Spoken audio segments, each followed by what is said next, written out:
Breaking news आता समोर येते। सलमान खानच्या घराबाहेर गोळीबार झाल्याची घटना घडली आहे। आताची ही महत्त्वाची आणि मोठी अपडेट आपण पाहतोय। सलमान खानच्या वांद्रे इथल्या घराबाहेर हा गोळीबार झालाय। नेमका कुणी हा गोळीबार केला, कशामुळे झाला याची माहिती सध्या पोलीस घेतात। मात्र आपण सध्याची ही महत्त्वाची आणि मोठी अपडेट पाहतोय। सलमान खानच्या घराबाहेर गोळीबार झालाय। या संदर्भात आपण अधिक माहिती जाणून घेत आमचे प्रतिनिधी सचिन गाडी यांच्याकडून। सचिन, काय सांगाल? सलमान खानच्या घराबाहेर गोळीबार झालाय, काय अधिकची माहिती मिळते? नक्कीच सलमान खान यांच्या वांद्रे येथील गॅलेक्सी अपार्टमेंट बाहेर सकाळी 5च्या सुमारास गोळीबार झालेला आहे। बाईकवरून एकूण 4 लोक आले आणि त्यांनी जवळपास 4 ते 5 राऊंड फायर केल्याचं सांगितलं जातं। हे चौघे बाईक सवार हे हेल्मेट परिधान केलं होतं आणि त्यांनी गोळीबार केल्याची माहिती आहे।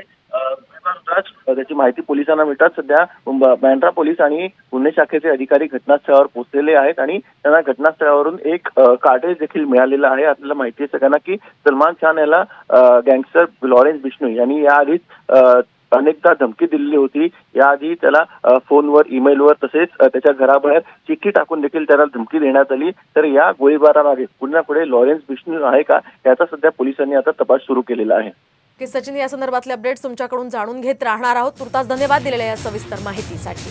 आपण पाहतोय आताची ही मोठी अपडेट। सलमान खानच्या घराबाहेर गोळीबार झालाय। नेमके हे गोळीबार करणारे लोक कोण होते, कुणाच्या सांगण्यावरून त्यांनी हा गोळीबार केला, याचा तपास सध्या पोलीस करतायत। वारंवार खरं तर सलमान खानला धमकी येत असते आणि त्याच पार्श्वभूमीवर ही घडामोड अतिशय महत्त्वाची मानली जाते। त्या संदर्भात आता पोलीस तपास करतायत।